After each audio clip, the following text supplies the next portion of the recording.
Hello, hello. Welcome, everybody. It is Friday night, time for Moms Who Resell. Today, I have a special guest. She is a newer reseller, and I've been doing this show now 28 episodes. I think I started this in like March, and we're still going strong. So I've been introducing people that have been doing this for years, as well as people that are just starting out. So Darla with Dandelions and I'm going to butcher the name, Dandelions and Dragons. Her YouTube is Dandelions and Dragons 23. She is our guest tonight, and it's going to be great to get that fresh perspective of a brand new reseller in the world today, because I know a lot of people have been doing this for years. Some have been doing it for centuries, decades. Sorry, not centuries, decades. And it's so exciting to hear about new resellers. So let us know where you're joining us from tonight. And I am going to bring Darla to the stage. Welcome, Darla. Hey, hello.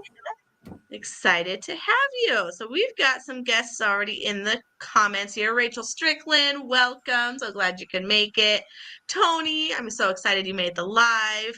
Nutter's here tonight. Welcome. It feels like centuries, right? So true. So true. All right. So, Darla, if you want to kick us off and tell us a little bit about yourself and kind of how you got started in reselling. Sure. I am a Midwest reseller in the northwest suburbs of Chicago-ish area. I have 3 kids, but they're older. They're all living at home. I have one that's graduated college, one that is kind of in between figuring out what he wants to do, and one that is a senior in high school. In fact, we have a competition to go to tomorrow because they're in color guard. Oh, wow. Yeah, it's a lot of fun. A lot of fun. So I also have 2 fur babies and a feather baby. Although the feather baby technically is not mine. It's a little parakeet. Thank goodness I have enough to take care of. But Right. yeah, and I got started in reselling just recently. I actually kind of wanted to have my own business for a really long time. Probably at least since my son was born, my second one. So, Oh, wow. God, how old is he? Almost 20 years. And My I tried a lot of different things, Mhm. but nothing really stuck until reselling. You know, I've watched you and some other YouTubers, the resellers who do YouTube content, and Mhm. just kind of like really got drawn in. I probably started just about the same way I've heard a lot of people started. They got hooked on like American Pickers and Storage Wars. You know, we all got into those Yep. years ago. And then that kind of all migrated over to YouTube. And from watching those, you know, you get the suggestions from YouTube's algorithm of who else to watch. Yep. And then you come up with, you know, the ones that we like watching the most. So, I don't know, over the last couple of years or so, I've just kind of refined who I'm watching, and kind of kept thinking, I could do that. And I had sold on Poshmark in the past. So Okay. this last summer, we had a garage sale, and I had a few items that I knew were not going to sell in the garage sale. Like I had this really nice dress that my oldest bought for a prom like 7 years ago, still has the tags on it. She never wore it.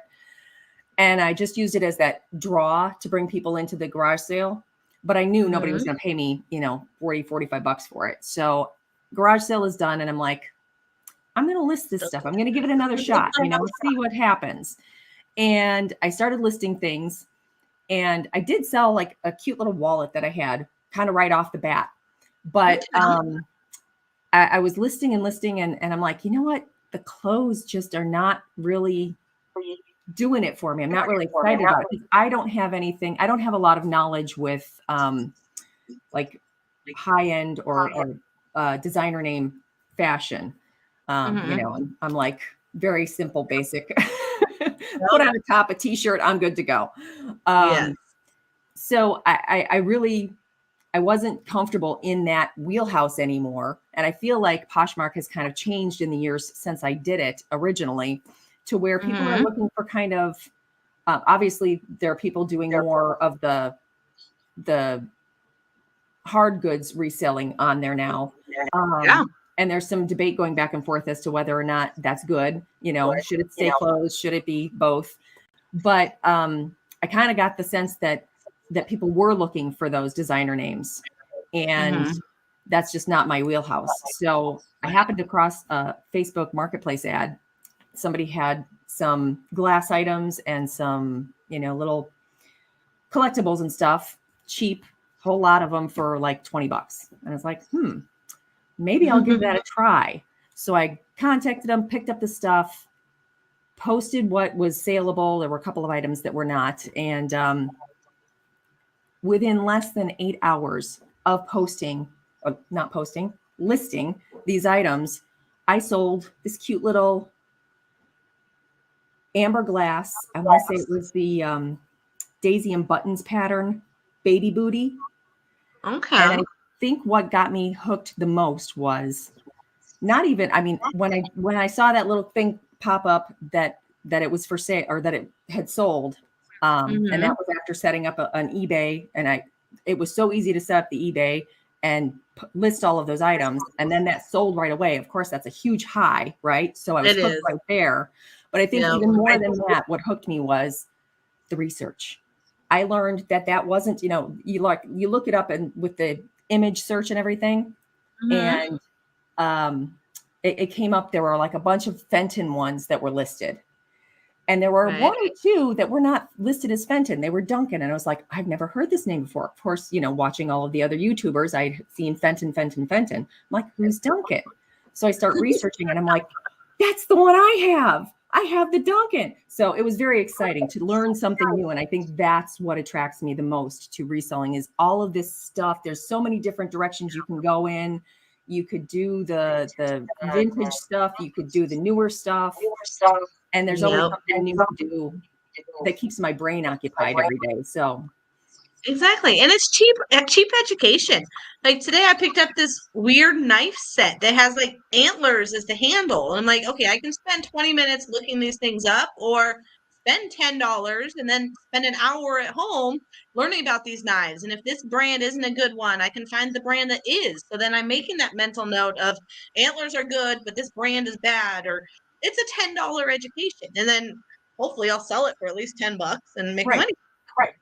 So that's definitely a really good thing about reselling is how cheap it is to learn about it. And even you don't have to put the money up front, even just searching of that glass. So now you're learning that Duncan or Fenton, just go on the sold, filter by the most expensive, and start learning about the ones that are selling the most. You don't even have to buy the product to do some of that deep research. Right. And even just going to, we're in a very source rich area, not just with the Goodwills, but also with the thrift stores and the antique malls. I went and spent a day, didn't buy a thing, but I spent a day at one of the hugest antique malls, Volo Mall, up about 40 minutes north of here, and just looked at all of this fantastic stuff. And I think I probably almost put myself into a coma, just too much input, too much input. Right. Went out of there with a list as long as my arm.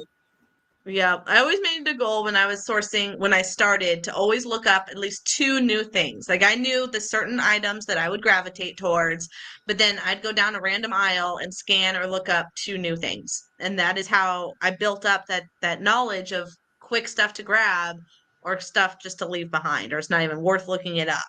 And that's the best tip, is to just always scan something new that you don't recognize. Melanie is here. Welcome. And thank you, Chris, for posting the links to the YouTubes. That's super helpful. Chrissy, yay, welcome. Am I caught up? I think I am. All right. So you mentioned that you started with clothing and that wasn't your favorite. What is your biggest strength in reselling? What is your go-to favorite? I don't know that it's my strength yet, because there's so much to learn about it, but it is really the art glass. It's the glass. It's the vintage glass, the art glass, the depression glass. I'm learning so much about it. I kind of started, glass and pottery. For the life of me, I can't figure out how some of my items sold, because I would pick up stuff, being a newbie, I go in and I see this cute little planter pot that, it's what do they call it? Not an artist piece, a hobbyist piece. Clearly a hobby. It's signed on the bottom, but it's got, Sue did this in 1986, Good just a job, Sue. hobbyist piece. But Right. those have sold for me. And I'm like flabbergasted that they sell. Yeah. But really what sells, and it just yesterday, I happened to have 10 seconds to pop into a Goodwill on my way to the post office. So I did. And I found this cute little art glass pear. It was yellow and teal, so blown glass. And it had a little applied green glass leaf and stem. I came home, I photographed it, I listed it, and within less than 2 hours, it was sold. It was gone. I was like, Wow. well, gall darn. So Wow. that is the thing that I love. It like gives me such a rush to find something that I don't even know if it's anything. No, Now, of course, that tells me one of two things. Maybe I had priced it something too really low. special and didn't price it high enough.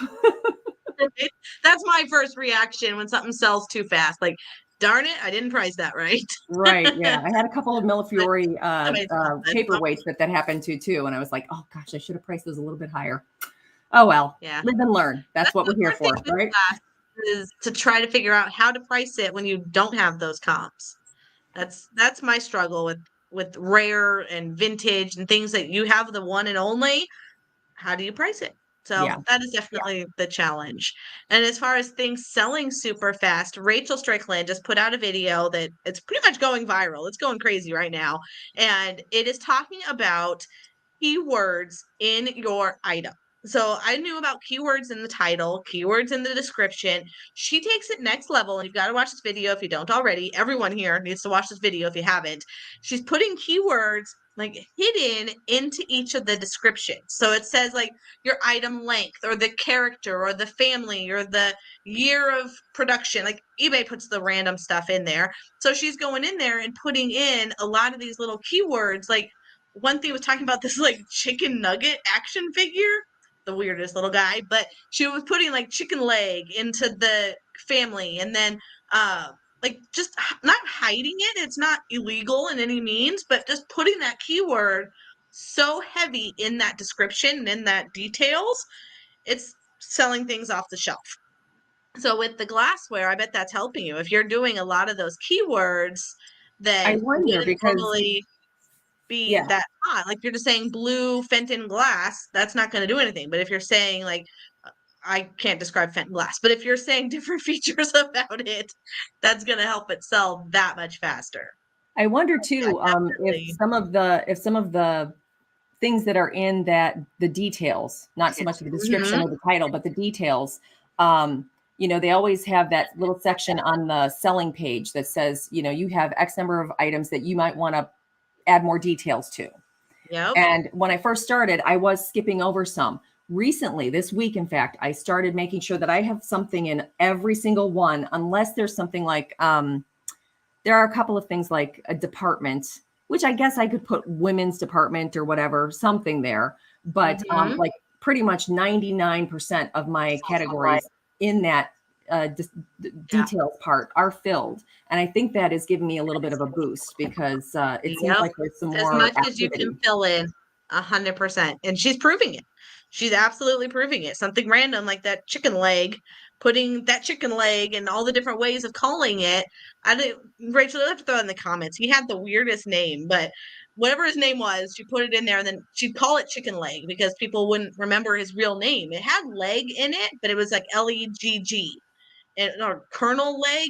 Okay, it was something funny, like the most random thing, but because she put that title in all the different sections, it helped it sell that much faster. So it is mind blowing, and I have over 1,000 items in my store, so it's going to take me a minute to do that for all my listings, but that is my goal. And Lieutenant Leg, there you go. I knew it was like Sergeant Leg, or yeah, it was the craziest little thing. So all right. What are some of your biggest struggles that you found starting in reselling?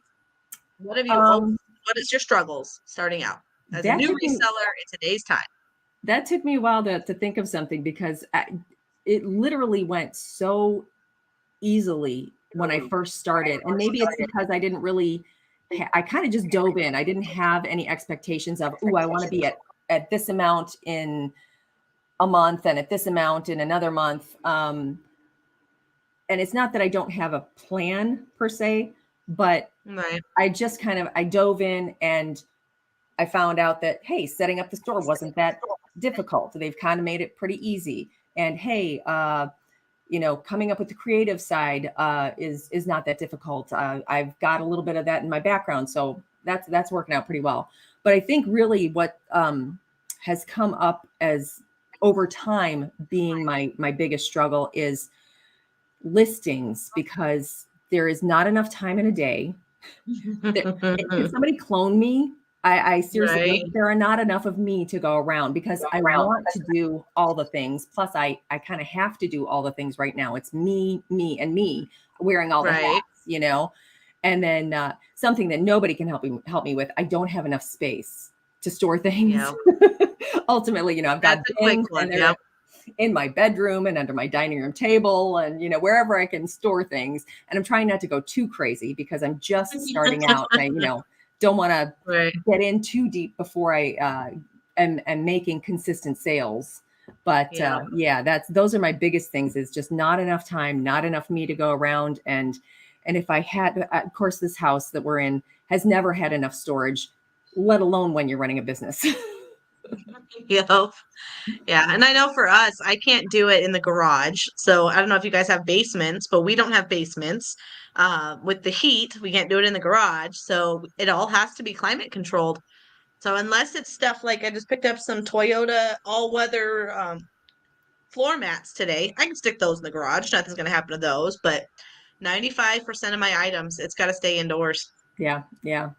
With us, it's just, I don't think we've ever had our garage where we use it as a garage. It is kind of a similar situation. I mean, in the winter, it's a little bit too cold. In the summer, it's a little bit too warm. But yeah, there's not enough space out there right now. We probably could make enough space. And then maybe if I had a area here, a little space heater or something, I could make it work. But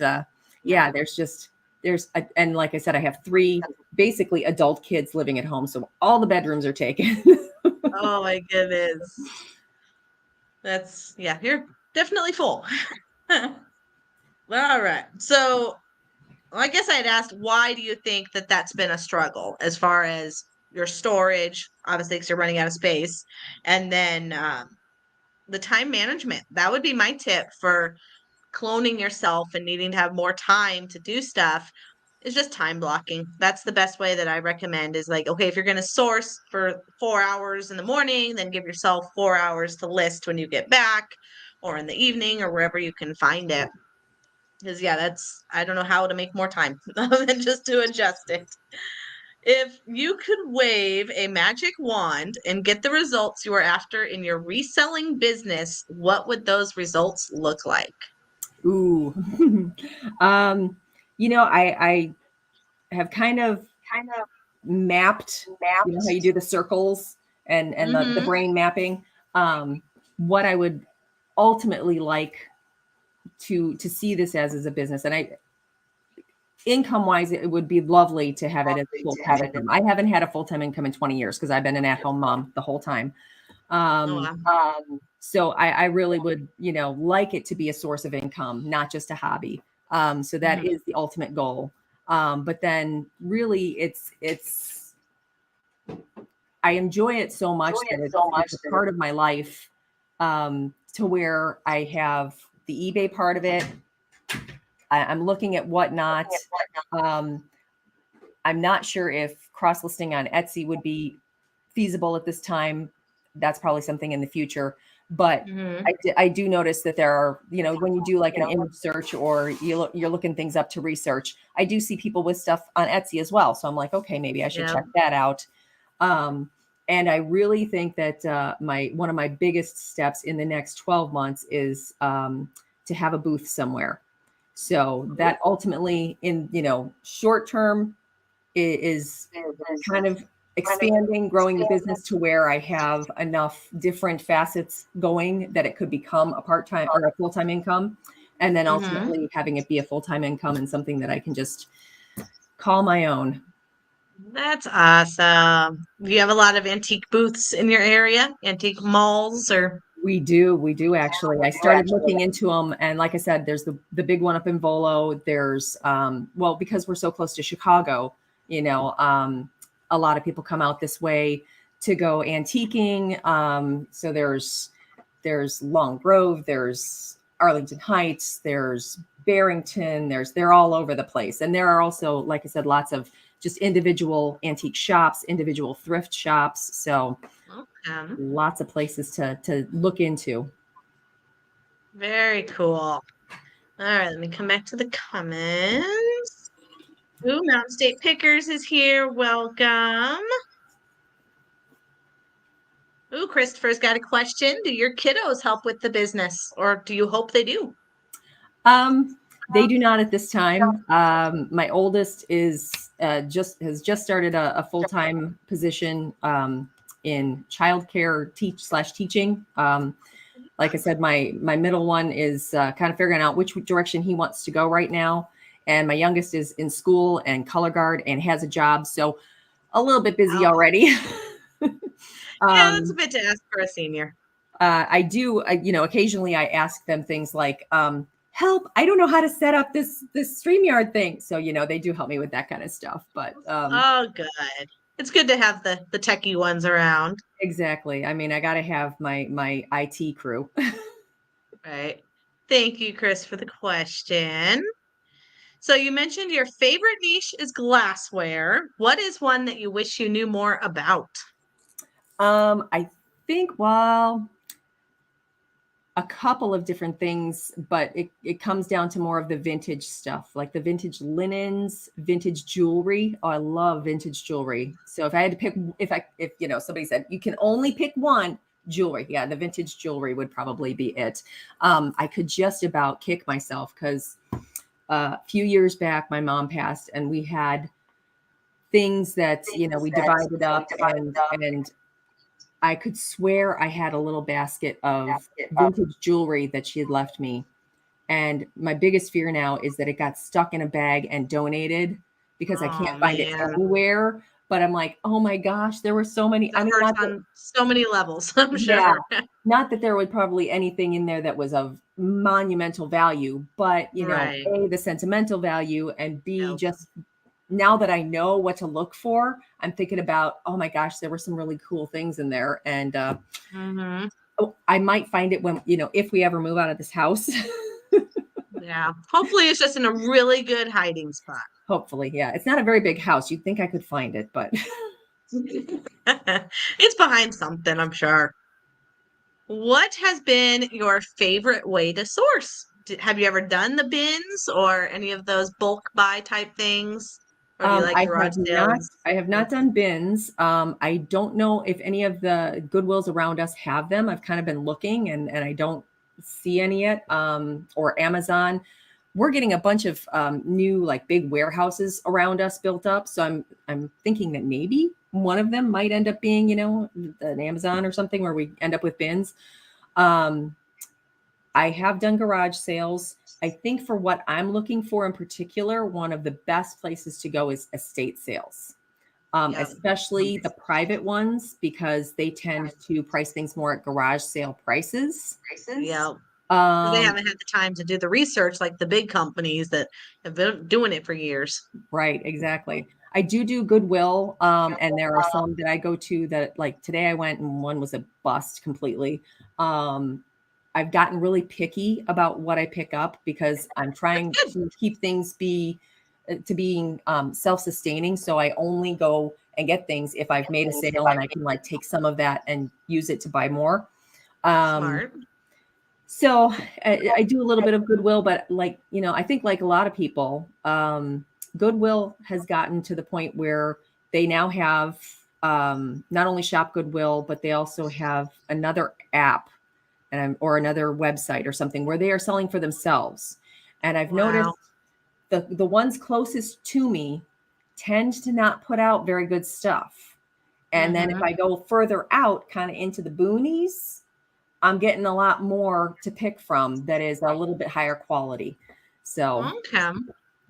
Yeah, ours, it's a total dud now. I went there today for the first time in probably at least 2 to 3 weeks was my first time in there. And there was a set of Pioneer Woman, like the melamine, I forget how you say it, but the plastic bowls. They're right. at Walmart for like $10 to $15, and they were selling them for 25 bucks.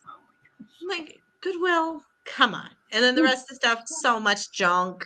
I ended up finding, just for personal use, this little gingerbread house ceramic thing, because I do gingerbread houses at Christmas time. So that was it. Otherwise, everything else for resale, it's all cleared out.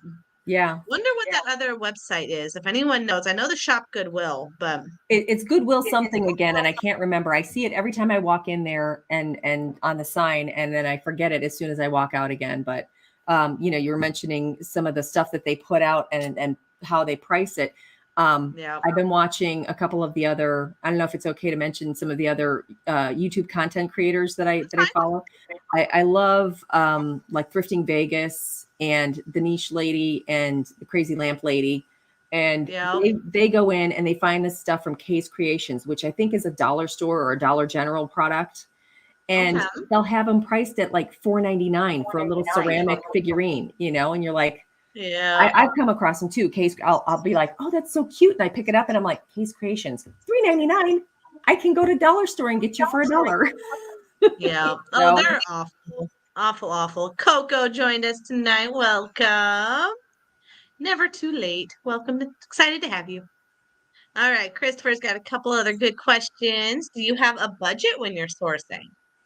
not so much a budget yet, just as a restriction as to, like I said, I'll sell something and then I try to take only a portion of that, like no more than half. And that'll be my budget for, that week or that day to go out and get a little bit more. So fortunately, like I said, some of the Goodwills a little further out, I've run into a couple of them where they're still pricing things that I can pick up a lot of things at $1.99 or $2.99, and I will hit a sale day where the orange tag is half price and there are actually still orange tag things on the shelves. Okay. So I have lucked out a couple of times. Most of my trips, I only pick up 2 or 3 things, come back home, try to get them listed right away, because the other thing that kind of has been a challenge and a strength for me is that last fall, about this time, I got diagnosed with ADHD. 54 Oh, years wow. old and I have ADHD. Explains a lot about my life, a lot. But it also Yep. explains, why I struggle with, like, if there's that object impermanence thing. So if I get things and I put them away or I set them aside before I have listed them, I will forget they're there. Yep. So I have to stay on top of things. But yeah, budget wise, I just try to keep it within what I've sold and just a portion of that, because I'm trying to keep it self-sustaining and make sure that I can keep the lights on. I can pay for the Yep. storefront and maybe upgrade to Canva Pro so that I can do a little bit more with my graphics and things like that. Love it. Love it. I love the timing of this question, because right after Christopher says budget, Coco comes in the room. She is the queen of budget. So that made me chuckle that Coco's like, budget? And then she pops in the room. So it's like you were sensing it. All right. Another great question here from Chris. Do you have a listing goal by number of listings or a dollar wise listed? Do you have any of those set goals, or just go for what you Just from watching other content creators and stuff, I've heard a lot about hitting the 10 listing mark, that, the 10 listings a day kind of thing. I Mm-hmm. struggle with that. My goal in September was to make sure I was getting at least 5 listings a day. And some of those were end and sell similars, depending on, where I was at in the cycle. Sometimes I would have 5 or 6 come up that I could end and sell similar. I'm kind of coming into a little bit of a struggle with that at this point, because I'll get new stuff up. I'll get stuff that I can end and sell similar. And sometimes I will do it. Sometimes I won't, because I have started a habit of doing a, what do they call it? A sale Like a markdown. promotion? Yeah, like a Markdown. markdown. Try to do it weekly. The first time I did it, the first couple of times I did it, I noticed quite the boost. Mm-hmm. And like my traffic went up. I as soon as I got the sale banner posted and had all of my stuff launched and with the sale prices on it, boom, sales came in. And I'd sell like 3 or 4 things that weekend instead of one. Mm-hmm. So the struggle with ending and selling similar is that if I end it and relist it, well, not relist it, but list it again, so as a sell similar, I then have to go back into my markdown and mark it down again. And Okay. it gets to be a little bit tedious. Right. And it gets a little bit time consuming. So I'm working on that. I'm working that out. But I do try to now for October, my goal is to hit that 10 every day, because I do notice a boost. Like I yesterday I was listing things, and as I'm listing things, a sale goes through. So Yeah. I'm It thinking makes a the big algorithm. difference. Yeah. Yeah. You got to play their games. So what I am impressed with, Darla, is you've been doing this, you said 6 months now. Was it March you started? No, about 3 months. I started my store on the 28th of June, and I had my first eBay sale by July 5th. Wow. So in 3 months, you've already gained all the knowledge on selling similar, like talking like a pro. So how did you learn all of these little nuances that took so many of us years to learn? I have the benefit of you and people like you who are on here with, like I said, I watch a lot of other resellers who are gracious enough to share their knowledge and their experience, not only about sourcing and about products. It's kind of like watching you and a couple of others who do the more contemporary things like the electronics and things like that. That's what made me realize, hey, that's probably not where I want to go with it, because it's, again, another wheelhouse, another ton of stuff to learn about. And then what really kind of scared me is there was a streak of people posting videos about getting scammed over and over again. And I was like, oh my gosh, these poor people. I don't even know if I could deal with that. And Yeah, I'm sure it happens with the vintage items and the glass items too on occasion, probably but I less, kind of feel, I would I guess. kind of feel like less, because, you have a lot of unique and one of a kind items. So Yeah. And usually a different clientele. When you're getting scammed on the electronics, it's usually a kid, someone who's young, who just wants to scam the system, think they can do a quick swaparoo. They may not even be young. It could be somebody in their 30s. I guess that's a pretty general thought, but it's definitely a different audience. When you're selling, I think, to glassware, it's someone who's collecting, who wants this for their collection. They're not doing it to scam. Where when scammers are coming on for electronics, they know that's what they're looking for. Theirs broke and they want to replace it. And yeah. that's the first reaction. So different clientele, I would think. All right. I'm a little back up here. Let's see. Tony, when you acquire and set up your booth in the future, do you foresee yourself continuing the online journey and a booth? Great Um, question. Definitely. At this point, I think that that's kind of the way to go, because you reach a much larger audience, and really a different audience online than you do in your local area. Like I said, one of my favorites to follow is Crazy Lamp Lady, and she has stressed that on occasion. She's like, "Yeah, I price things totally differently in my booth than I do for Whatnot, than I do for eBay." So yeah, Yeah. I think that's something that and again, ADHD brain. I like a lot of different things to focus on, because, well, I guess to say to focus on is not the right word, because really it's Like to be micro distracted focus. by. Yeah. But yeah, to have those different things that I can, okay, today is the booth day, tomorrow is, listings for eBay, and then we're going to do a Whatnot sale. That's kind of my thing. I really like to be able to bounce around and do different things like that. Yeah. And the multiple streams of income, like you said, like retiring just with an antique booth versus with an antique booth and an online and a live selling and this and multiple streams. Thank you, Chrissy, for reminding people to hit the like. We've got Copper Cat in the house. Welcome. Lori, hey, excited to have you. Hello, everybody. Making new friends. Yes. All right. Yay, yay, yay. Okay. Let's see. Let's pick another fun question here. What is your favorite thing about this business? Everything.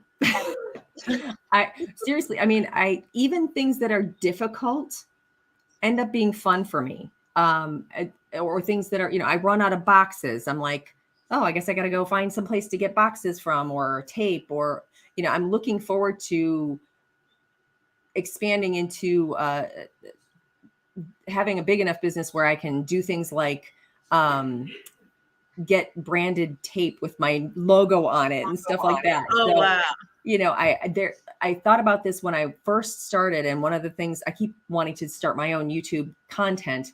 And every time I think about it, like I would go through in my head some monologue about there is no aspect of this business that I don't like. I started off doing a spreadsheet, and I am not a numbers person. I am not a spreadsheet person. Believe me. I did this beautiful spreadsheet that had the product name and description and where I got it from, and even a picture that I imported from my phone so that I could track Oh, it and how much I wow. spent on it. Of course, I've stopped using that because it got way too cumbersome. But I liked doing a spreadsheet. There's really Yep. even, I've had a couple of returns that I've had to do. My goal, one of the things that I have on my in description of my shop is that I really want people to 100% have the best experience shopping with me. And so that's kind of like the thing that drives me. Yep. Have you got any negative feedback yet? Knock on wood, not yet. In fact, I did have one that's kind of scared me a few weeks back because they started off with that they had gotten the package and there was a huge hole ripped in the side and the post office had, taped over it with clear tape. And they were like, boy, that post office sure tried, but they did not undo this seller's packaging. It came in, everything was fine and everybody's happy except for the vandal at the post office. So everything Oh, has been funny. really good so far. I mean, I don't have a whole ton yet. I think I have just shy of 50 sales. So, Yeah. No, that's great. That's a great, great start. All right. So I guess you kind of answered this. Is there any pet peeves that you've found yet in reselling? um, yeah, just nothing really that gets me too bad.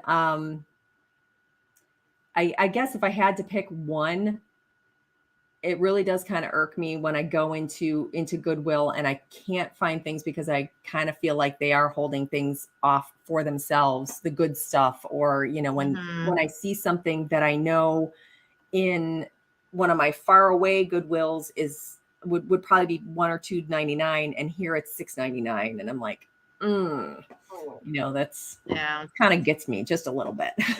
Yeah. Yep. There's definitely those little irks for sure. All right. Here's a fun one. What are some of your best and your worst buys so far? I mean, I know it's only been 3 months, but there's got to be some stories in there. There is. Okay, so that first box that I got, there were it ended up being 18 resellable items out of, like I said, it was like $20. I want to say there were maybe 24 items in there total, but there were a couple of things that just were not, I wouldn't feel good about putting them up anywhere. Like this beautiful set of figurines, and I don't remember the name of them, but they have the lace on the front of them that is porcelainized. And of course, all of the porcelain lace had like broken off. And it was like, oh, darn.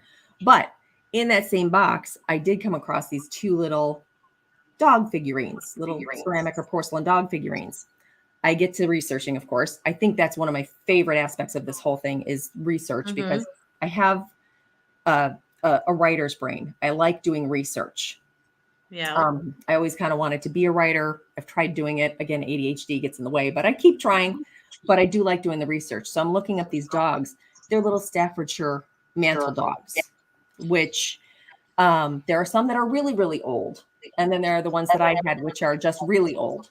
And they were in pretty good shape. Only one of them had a little bit of a flea bite chip on its head. They were a little bit crazed. But when I looked them up, when I did the initial like image search, I saw them on sale for like $120, $130 for most sets, and a couple of sets for over $200 for sale. And of course, at the time, I didn't really know about checking sold comps yet. So as I keep doing the research, I checked sold comps, and they were still selling pretty well. The ones that I had, I found out were a little bit newer because I guess there's a difference in the way that they're molded. The old ones had a little hole in them for the steam to escape in the molding process, and the ones that I had a little bit bigger hole in them in the bottom for the steam to escape, which is how I figured out how to date them. And but essentially, I listed them and kind of kept relist or end and sell similar for the first month. And then I want to say they sold in August. And I think I had them priced originally at like $99 because mine were the newer ones and had the little chip on them. And so they were in that original lot, which means I only paid like $2 for the set. Right. And they sold for $70. Wow. So $70 for these two little dogs. Oh my God. Wow. Yeah, that was one of the best ones. Again, worst wise, probably just ones that have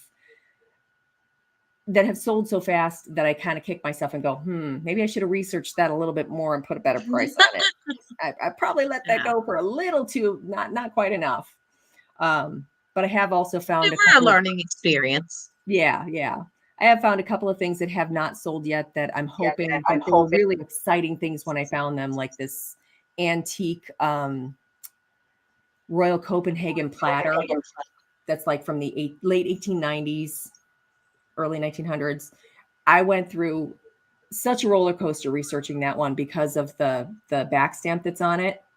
At first I thought, oh my gosh, this is great. It's a really old one. And then I looked at it and I said, why does it say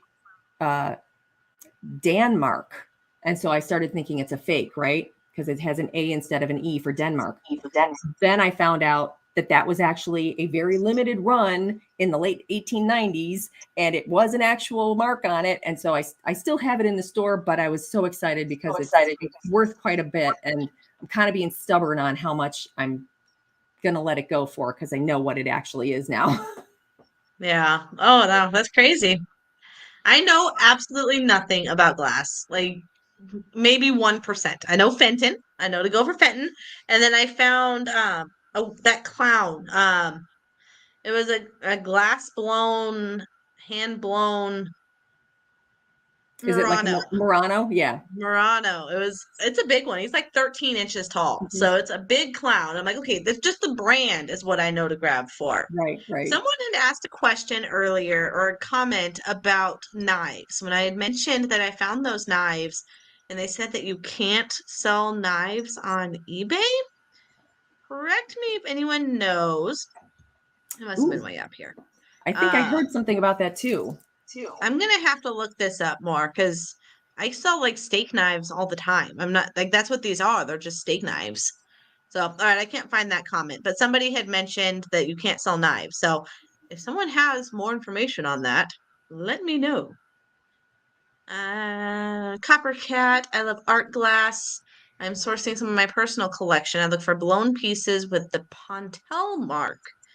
I have no idea what any of that means. In small vases and oil carafes. I'm going to have to Google that because that's like a foreign language to me. Yeah. Well, do you know what all that is? The Pontel mark is where the long stem that they attach to the bulb of glass while they're heating it. That's where that attaches at the bottom. And so like your Murano, for example, your Murano is one of those things that when they have that on the bottom, they'll remove that and slice it off. And Murano has a nice polished bottom because they'll finish that by kind of polishing that mark off and making it nice and smooth and shiny, as opposed to like the pair that I sold still had the indentation where the Pontel had been and still had a little bit of the glass there. So yeah, that's a good thing.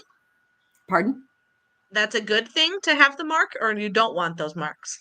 It depends on the maker. Like Murano, you don't want it. You want to have that nice, smooth, smooth, polished bottom. That's kind of how I guess you determine the difference between a high quality blown glass and something, let's say from China or something, which you can get some nice stuff from China. But it's that way to identify the difference. You see the Right. cut bottom with Difficult. the cloudy kind of finish to it, and rough cloudy finish instead of the nice high polished finish. But I have sold there was a glass sphere that I had that I could not identify where it was from. It wasn't a paperweight. It wasn't an ornament, because ornaments will have like the little loop on it in glass, that has been curved over where you can put a string to hang it from. And it had the ponto mark on the bottom of it. It was very, very colorful. But that was one of the things that had a ponto mark on it. And I'm like, I can tell that it's a blown glass because of that. So, it just does kind of help you identify blown glass. Interesting. All right. I'm learning something here. Super helpful. All right. Rachel asks, what is your most favorite job other than reselling? Whew.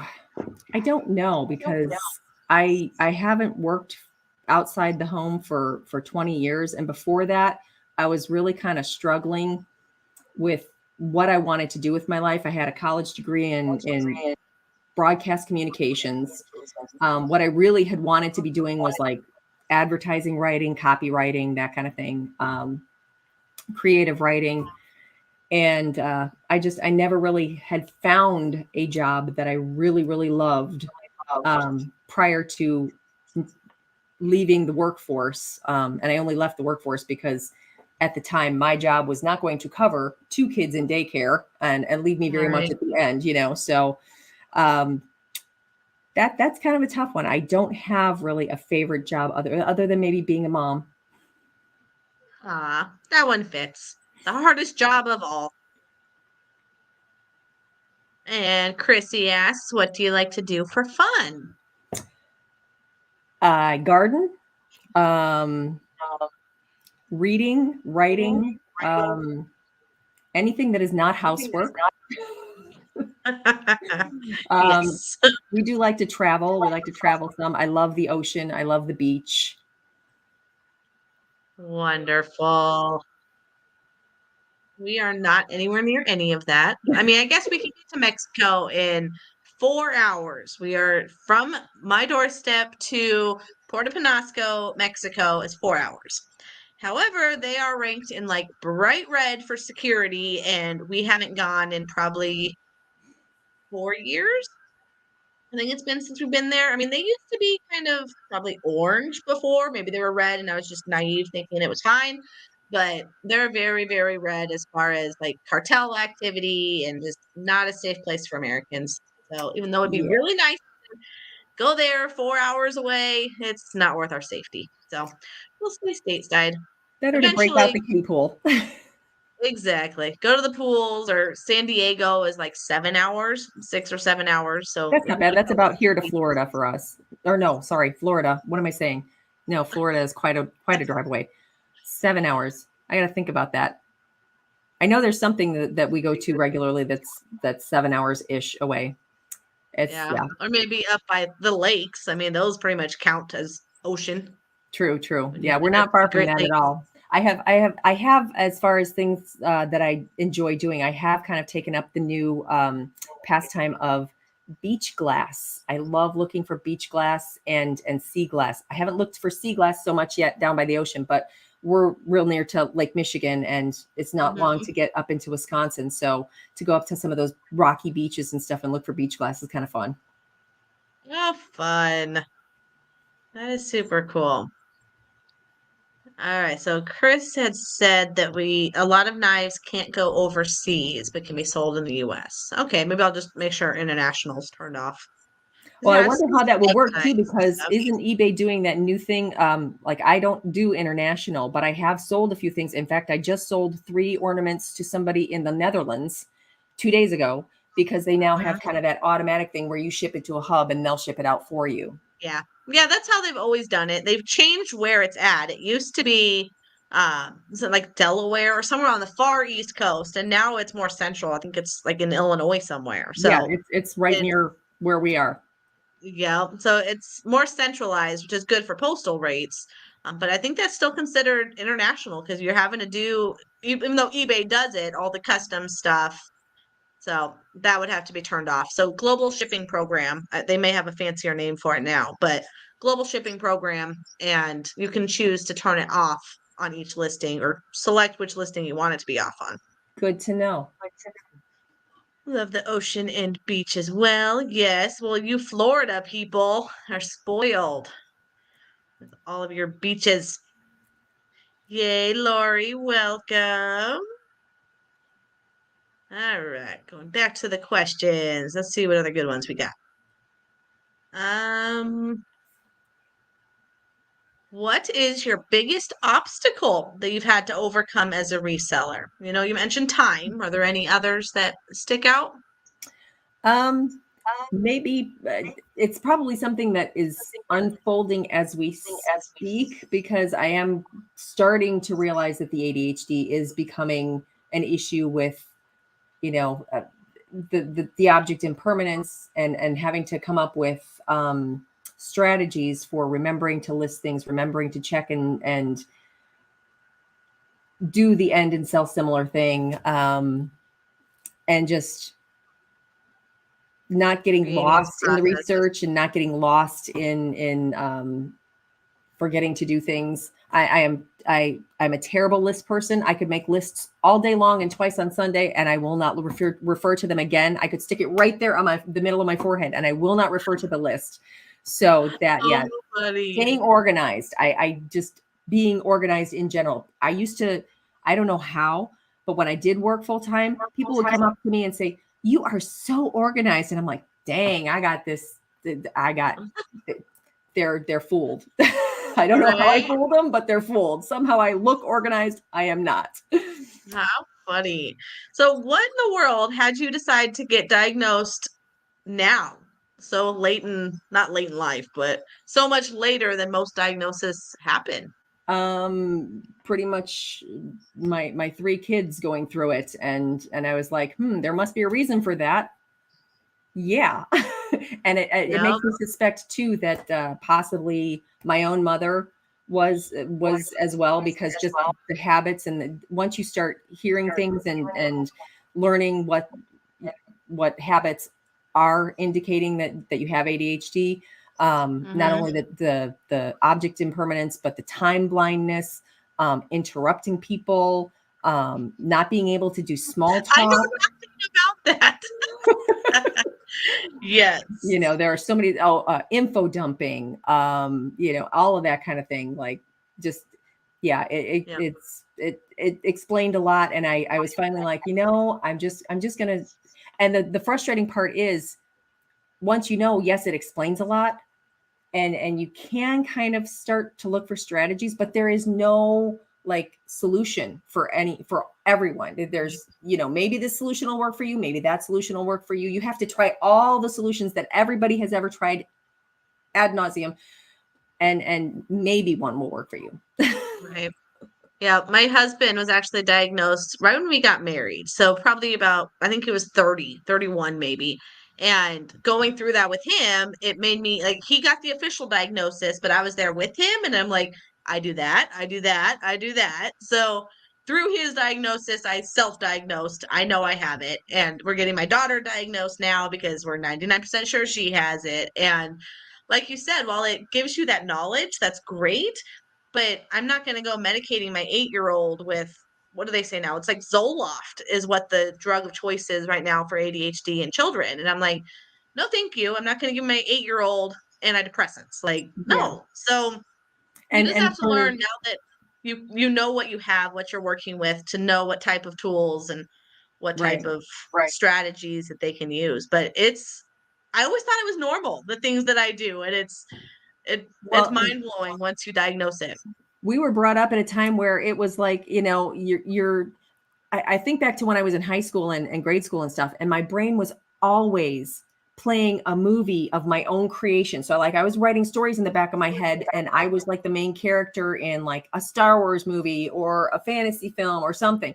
And you know, I thought that was normal. I thought everybody had that going on in their head all the time, you know. Right. And so, Yep. but we were just told, you know, oh, I Darla would be a great student if she could just stop daydreaming so much, you know.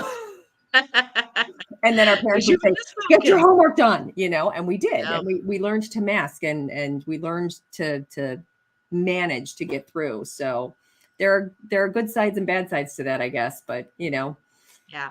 And what's funny is not funny, haha, but interesting is so they were quick to medicate my husband with Adderall or whatever it was that was the drug of choice at that point, and it just shut him down. Like the processes of how he's so used to being in 15 tabs at once, like mentally, and the medication makes it where you have to just focus on one. It was almost like a handicap. You don't want to be fixed when you are used to this for 30 years. How old did you say? 40 something years. Like you don't want to be fixed. You just want to learn to work with the downsides of it. But I don't want that magic pill that's going to say, okay, now Jennifer can focus. She can stop interrupting. She can stop biting her fingernails or picking at them down here because I can't sit still, or like, I don't want to be fixed. This is how I am. So it's just teach me the ways of using it for good and not for bad. make it my superpower. That's all there is. Yep. Exactly. Because I think with this business, though, it is a superpower It because is. we can multitask and do so many different things at once. And there are so many And it's hats to funny, wear that, you know, it makes it fun because your brain doesn't get bored. right? Yep. It's funny how you were saying like the object and permanent stuff. So in my eBay room, I have my haul pile where I've got my two bins where I put my goodies in when I buy them. Then I have this desk where if I want to sit, because my listing station is a standing desk, I have a laptop stand. And rather than getting up and down from my seat, I've got my laptop up, I got my picture station. I'm just standing for those hours as I'm working. But occasionally I'll get tired and I want to sit down and do some sell similars. So I've got the sit down desk and I've got little piles on there. So I've never considered that my death pile because it's out of sight. So I mentally, every time I bring in a new haul, it has to be in that pile of unlisted inventory. Because if I go and set it over on that desk or I go and put it in a corner where I'm like, oh, I'll test this later, I don't. Mhm. But the minute it gets moved over into that to be listed pile, I grab it the next day or the next week or whatever I start picking from it. So it's funny how that's, again, just an It's the ADHD habits brain. that we set up. And that's one of the things that I've learned with this is that I have to set up little micro habits. Like I would forget to take my vitamins in the morning. And it became one of those things that I had to play a little game to trick myself to remember every single morning until it was a habit. So yeah, Yep. similar. And that's one of the Yep. downsides of not having, I guess that's another obstacle that to overcome is not having a dedicated space for this at the moment.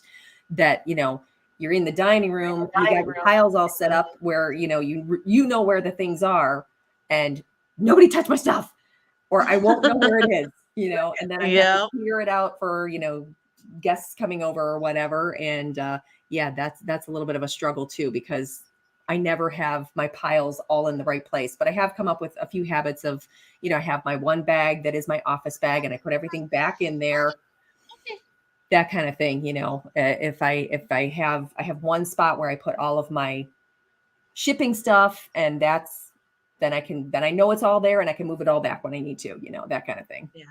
Exactly. Tony's got a question. Have you run into any issues with inventory where the sale was made and you had to track it down? So lost inventory that you can't locate? Knock on wood, not so far, but I have had a couple of interesting situations where the item, for some reason in eBay, does not get listed as delivered. And so I was going kind of back and forth with one customer because they had ordered something from me and then they'd ordered something from somebody else, and they got us mixed up. And so there was some confusion because I kept emailing them saying, I'm sorry, I don't know where your item is. I've been calling the post office trying to track it down, but it's not coming up as delivered yet. And then they finally, like after 2 days of communicating back and forth, which they were super, super nice and everything went smoothly. But they finally said, oh, wait a minute. No, you were the glass piece. Okay, no, I've got that. I got that like 4 days ago. I was like, oh my God, thank you. I was having a heart attack because it was supposed to be delivered on like the 10th and it's now the 18th, that kind of Yeah. thing. So there is a little glitch there. It's happened with a couple of different items that I've sent. And I'm hoping that that gets worked out at some point. I don't know. Yeah. But that's out of your control at that point. Yeah.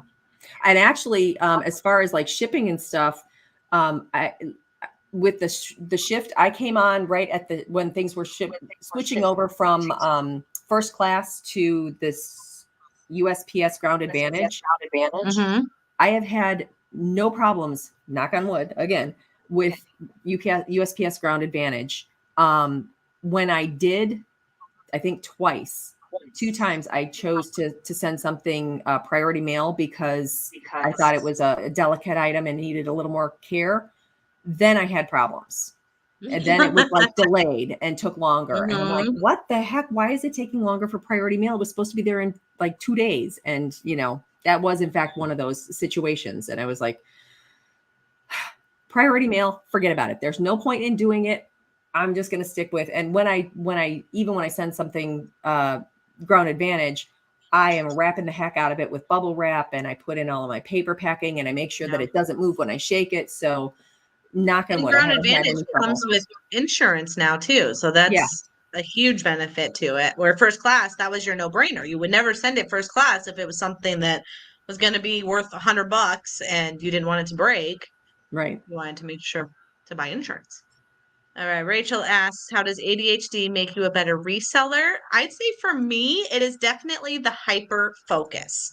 When I set my mind to do something like I'm here to list, I can dedicate, list, shut everything out, and that's what I'm working on. So the hyper focus, I think, is a superpower. What about for you, Darla? For me, I think it's the being able to jump from thing to thing to thing and shift gears quickly. Unfortunately, I don't experience hyper focus real often. I have in the past with writing occasionally, like when I was writing creatively a few years back, I sat down and I had an idea and I whipped out like 3 chapters in no time at all because I got so hyper focused on it. Of course, my house fell apart because my kids were little at the time. But yeah, I think I'm a little bit more on the I can list here and then, okay, I have to go and get this package ready to ship. And I'm going to do a little sale thing today and get my sale ready to go and being able to bounce around. Yeah, definitely. It's a good mix of both. Tony, yeah, works against me. Oh, squirrel. Yeah. Shiny But it's thing. using it for its good. It can be helpful. All right. What is your favorite reseller tip that you wish everyone knew? The best tip you ever got in the last 3 months that you wish everyone knew? Gosh. That's a tough question because I have a really crummy memory. So even if I've gotten good tips, I probably don't remember them until it's the time when I can actually apply that tip to remember it. Probably as far as with eBay, the end and sell similar stuff. I think that's gold. Unless they change the algorithm to where that doesn't work anymore as a new listing. That I was able to start employing that right away because of watching videos and seeing people. Like the first time I heard about it, somebody was saying end and sell similar. I'm like, what the heck is that? And then when I actually got into eBay myself and started looking, I was like, oh, okay, now I get it. And it didn't take long to pick it up. And it's something that boosts your traffic. So anything that will boost your traffic, that's a big one in my mind. Wonderful. All right. Does anyone else have any wonderful questions for Miss Darla? I've got a couple announcements. We've got only one more show for this October. No show next week. It's my daughter's fall festival at school, so take her to that. And then November, I think we only have one show in November, So I'll be out of town for some of it, and then I forget what it's on another November day, but one show in November, and then I'm taking the holidays off. So I'm not going to have a show at the end of November after Thanksgiving, all through December, just because we want to fill the weekends of memories and fun stuff. And then I'll be back, of course, in January. So only two more shows to close out 2023, and that's amazing. I'm so excited. This has made it 28 episodes, and yeah, that means that'll be 30 episodes for the year, and I hope everyone enjoyed it as much as I did. I certainly All do. right. I've gleaned a lot of good information off of these, as well as off of your regular videos, and just learning new you. things about what to sell, what to not. I may at some point in the future try and delve into more contemporary items. I don't know. I know I want to expand a little bit more into like I said, the linens and the jewelry and some other fun vintage stuff. Mhm. Or maybe, I have kind of been pushing my kids. I'm like, hey, you could sell, like my son is into gaming. I'm like, there's lots of room. You could be doing, gaming stuff. But Yep, games are huge. All of it, all the gaming stuff, especially consoles, the older consoles and Nintendos. Yeah, any of the gaming stuff for sure. I had a vintage linen, so I picked up a Garfield set of bed sheets. It was a full size bed sheet, 4-piece, brand new. So I think it was 80s, late 70s, early had to be 80s, something like that. Yeah. still sealed in its package. Just sold it for $80. Wow. 85, I think it was, and I paid 15. So someone cleared out their whole Garfield collection at my local thrift, and I picked up like 3 or 4 plush because I don't want to hoard plush like I always do, and then that set of sheets. And I already sold one plush for $25, not a big one, but the sheets were a good one at $85. That's a sweet one. Will you sell on Whatnot? What are your thoughts of live selling? It's nerve-wracking. Could you? Definitely a little bit intimidating, but I definitely want to give it a shot. I feel though like it's one of those things. It's going to be another thing where you start small and you build, but Yep. that also is kind of why I wanted to start the Instagram and the YouTube content to kind of get a little bit of a following built up, because I feel like those people who do that have a little bit better following over into Whatnot and get a little bit more success a little more quickly.